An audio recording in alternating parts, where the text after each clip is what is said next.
Hey, this is David with No Chaser, and today I want to talk about how alcoholics and addicts, when they're in the middle, when they're in active addiction, when they're in their drinking days, when they're in the thick of it, how when they want to change, they either look for the wrong type of change or look for change in the wrong places. Now, I will admit this idea of change is a little bit of a play on words. Forgive if it's kind of lame or corny, but it made me think of how I'd look for actual change, as in scrapes of money during my addiction and the dog days of drinking. Not only was I a broken person for a lot of those years, I was also just legitimately broke.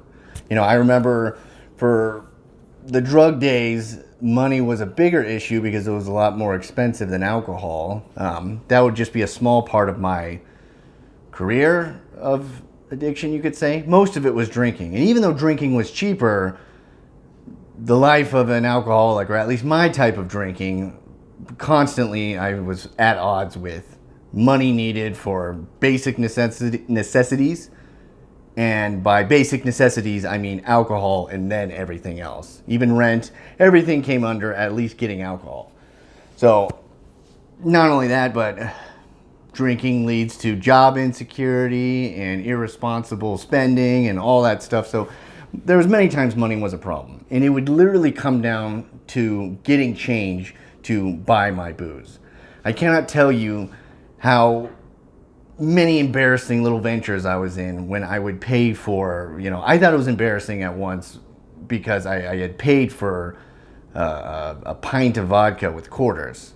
Little did I know, years later, or even months later, I would almost decrease to paying for it with dimes, paying for it with nickels, even throwing a couple of pennies just to make the change work. There were so many times I paid for a bottle of booze with exact change. And God, the embarrassment of... I remember I was probably seen as a really nice guy in the gas station because I would constantly let people no, you go ahead. No, go in front of me. Just because I didn't want them to sit behind me and watch me count out all this change to make it correct to buy this alcohol at 8 in the morning. I mean, people get nervous. There's some people, at least I do, you get nervous when you're trying to hurry up with putting change back in your wallet or your purse because you're not trying to hold up the line. Just trying to imagine that, but you're using dimes and nickels to pay for booze in the morning.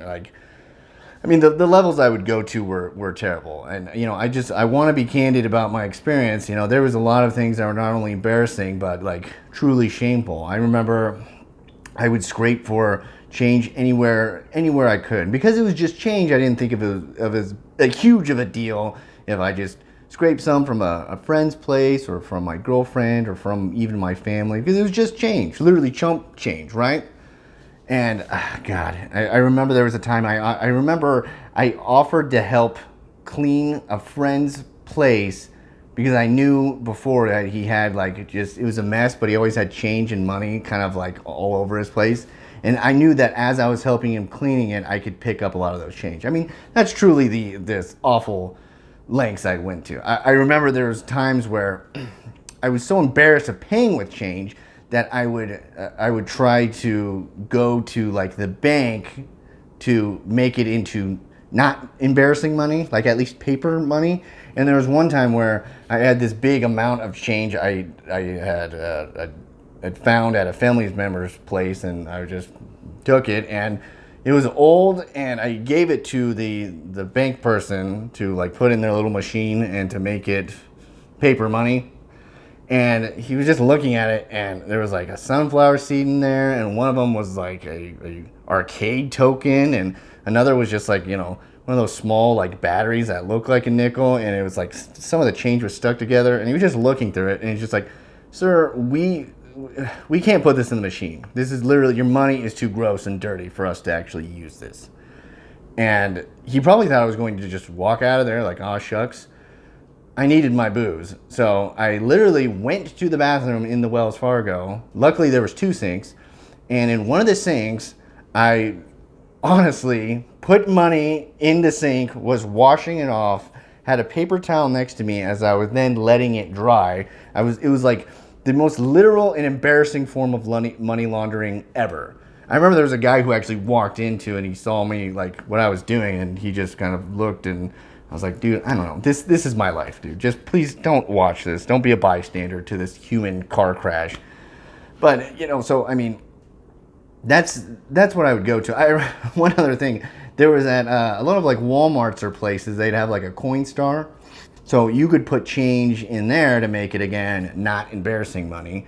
But they would take like, some would take like 8% of the change you put in, or sometimes 13%.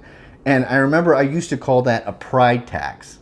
As in, like, are you willing to lose some money just to keep your pride so you can not have to pay for your vodka with nickels and quarters at the gas station or the grocery store? Like, that was the pride tax. And eventually I was just like, dude, I'm a piece of crap. Like, I don't care anymore. This cashier has seen me buy booze in the morning countless times. If other people see me, whatever. As long as I don't see someone I know, which was always a threat in my mind. But not enough to stop me from doing it. Now, how do I relate this to the idea of actually finding real change to quit drinking or to quit using?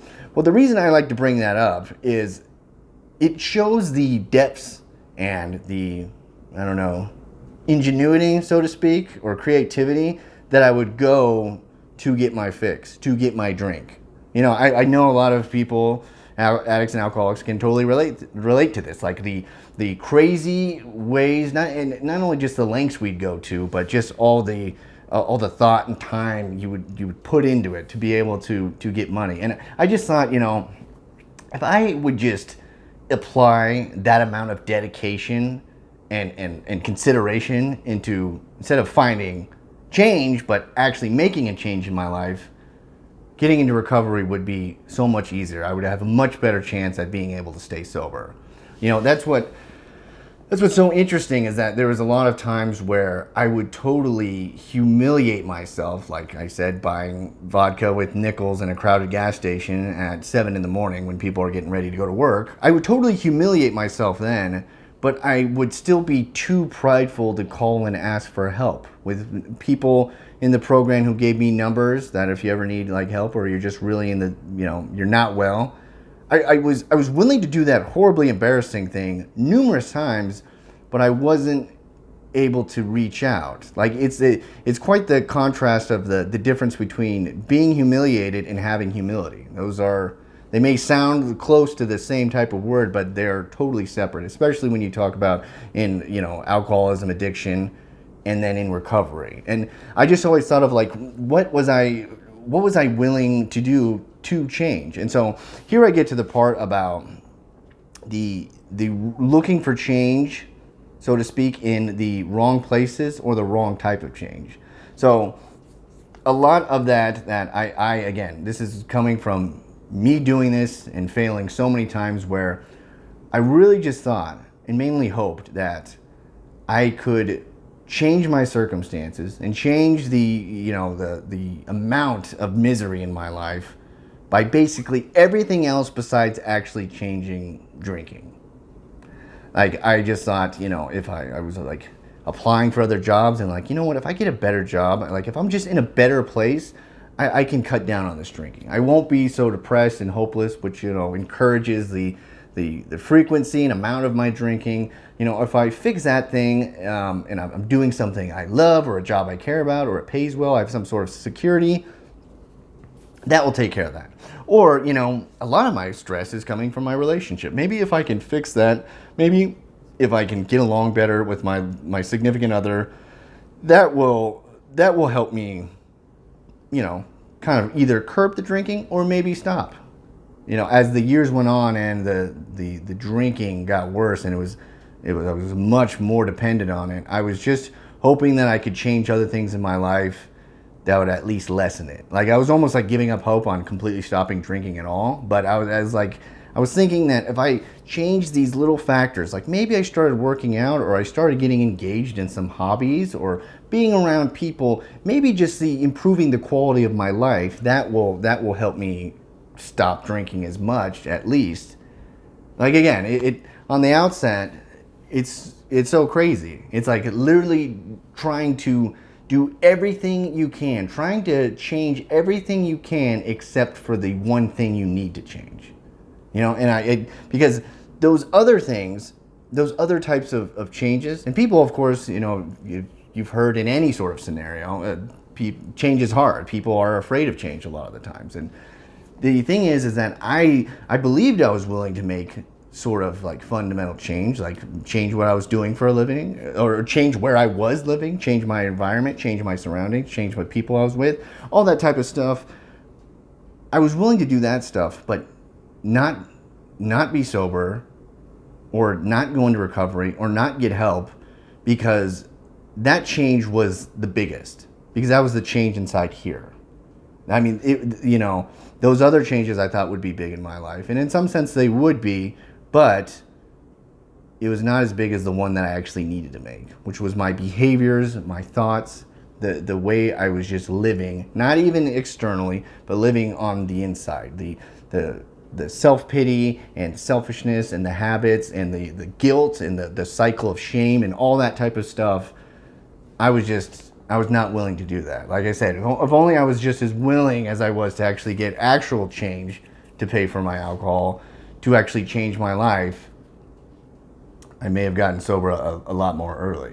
But, I think in terms of, if you're looking to get sober, if you know you're an alcoholic or you know you're an addict, you have to understand that, there's a saying where you don't change one thing, you have to change everything. And that can seem daunting to people, but here's the thing. If you're in active addiction or alcoholism, it's not going to matter what you change around you. The idea of, if you try to move and just change your environment and just start over, everywhere you go, there you are. I mean, the addiction, you don't leave that in the town behind. You don't leave that in the city you left. It goes with you because it's you. You don't, a person, or sadly enough, even your kids, and spending time with them, trying to be a better parent or trying to be a better employee. If you try to do these things without trying to change your dependency to drugs and alcohol, the changes just simply can't be made. And I say that, I say this in a way that is not judgmental, because like I said, there was so many times where I think I was in a delusional state, because I just really didn't want to quit drinking. But I think there was other times where I really thought, hey, I'm moving to this new place, I'm not in a relationship anymore, I'm starting over, this is going to work. I have good thoughts about this. I can really start over from here. There was times I think I really believed that, and it was just this, it was so tempting to think that way, because the real changes that I made, or that I at least had to make, were just too daunting, because they were at my core. And here's the thing, when I talk about these core changes, the funny thing is that my life in recovery and sobriety right now looks a lot like my life when I was drinking, in a sense. Being in a relationship, working a job, I certainly, in recovery, I do a lot more activities and have a lot more, friends, and my social life's better. But on a pure level, it would look very similar. And so you would almost think well, there doesn't seem to be that many changes. But when I talk about those internal changes, I mean things like being able to ask for help, being able to apologize, being able to get out of your comfort zone, being able to, admit faults or to work on them, or just one of the most key ones is just being able to be honest with yourself. Again, you could see me walk through my life without knowing what's going on here, and a lot of it would look the same when I was drinking to when I wasn't. But believe me, on the inside, one was pure hell, and one right now is livable. I mean, not just livable, but pretty damn good. And what made that difference between here and here was simply the fact that the things that I was so unwilling to do before were able to release me from the internal pain that was in my mind on not even a daily basis, on a minute by minute basis. Just the feeling like crap, the torment, the guilt, the shame, the just absolute disgust, the self-pity, the just having no respect for yourself. Having no respect for yourself as you become okay with buying vodka at 7:30 in the morning with change. Being able to admit and and being able to be like, I'm actually, and here's the key, I'm actually willing to take suggestions from others and follow that was probably one of the biggest ones. I remember I wanted to do things in terms of recovery. I wanted to do them on my own. Or at the very least, I wanted to do them on my terms. And a lot of times I was like, yeah, I'm open-minded. Yeah, I'm totally open to suggestion. I was open to like hearing it. I was open to like entertaining it, but I really wasn't open to actually doing it. And to be honest, you know, it took a lot of pain, a lot of stick rather than carrot. It took a lot of failure to finally make me ready to be able like, dude, this crap has been not working for me for so long. Even if you don't want to, even if somehow, even though you've been the dumbest person ever running your life, even if somehow you still think you're smarter than others or you know a better way, just do it anyways, because dude, your way has not been working for so long. So, I mean, to kind of sum it up, if again, who knows if you're not sure you're an alcoholic or an addict, you're not sure how far your dependency goes, maybe some of those other changes in your life will help. Maybe just, again, improving the quality of your life or your mental and physical health. Maybe those things really can cut down or stop your drinking. You know, again, I'm not making any diagnosis of anybody watching this that they're alcoholic or they're an addict or anything like that. But if you truly know you are an alcoholic and addict, you got to change what's in the middle. You can't change everything around yourself and expecting that change will change your situation and get you sober. You got to make the tough ones. But believe me, even though you may think that the easier way is to not make the fundamental changes, that actually looks like the more easier and appealing way, it's actually the harder way, because it keeps you stuck in your addiction. It keeps you stuck drinking, and it only gets worse from there. What may seem tough to do is, weirdly enough, the easier way. No matter how uncomfortable or painful it is the easier way because it leads to sobriety. All right, that's what I got. Enjoy your day. Hey, thanks for watching. Like and subscribe if you enjoyed the content and are interested in hearing more. I'll be producing a lot more videos covering a wide range of topics. And I also have an email I'm going to list below if you have any personal questions or comments or ideas for topics or just something about your experience. I love any sort of feedback like that. And if you have just general stuff too, just put it in the comments below. Thanks.